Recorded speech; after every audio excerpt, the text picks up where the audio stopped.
Good afternoon, Huskies. I'm Jeremy Gavon. And I'm Joe Story. And this is the Husky News Network. In international news this week, North Korea continues to decree the placement of a U.S. aircraft carrier along the Korean coast. The United States and South Korea were conducting their largest military exercise in history. The ship of interest, the USS Carl Vinson, had headed toward the area in a show of American strength. And while the tension like this always follows annual military exercises in the region, tension in the region has risen accordingly. North Korea has often seen these games as a practice invasion of their country. A North Korean spokesperson has stated, "We will hold the U.S. wholly accountable for the catastrophic consequences to be entailed by its outrageous actions." In other news, a teacher from Hawthorne, who was one of 2 people arrested in drug-related charges this past Saturday.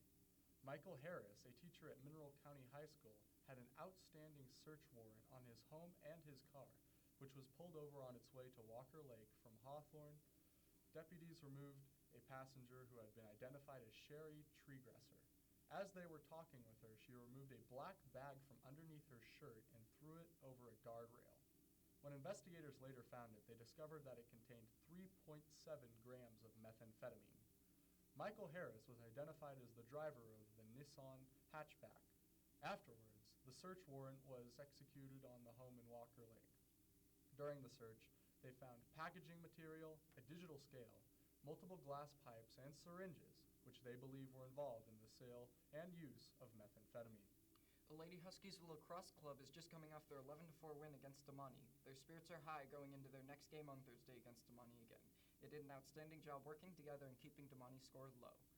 So far, the Lady Huskies have won a total of 3 games and only lost 4. And if you ask me, I think that's really impressive for a new team. Not only are they winning their games, they are also 5th place in the league with a total of 10 teams in the league, with only Truckee and Galena undefeated so far. At Mendocino Zoo in Argentina, a chimp named Cecilia is getting her rights in a historic ruling. Cecilia was left alone after 2 of her companions died. She was showing no energy because she was in such a small living space and only walking on concrete. In a statement that was released by the Great Ape Project, Judge Maria ruled that Cecilia was subject to non-human rights of health and happiness. Cecilia is currently undergoing quarantine for transport to an ape sanctuary in Brazil. Cecilia has become the first chimpanzee as a representative of the great apes in which she is released thanks to a human legal instrument. Well, that concludes the news for today. Thank you, Huskies, for tuning in and listening.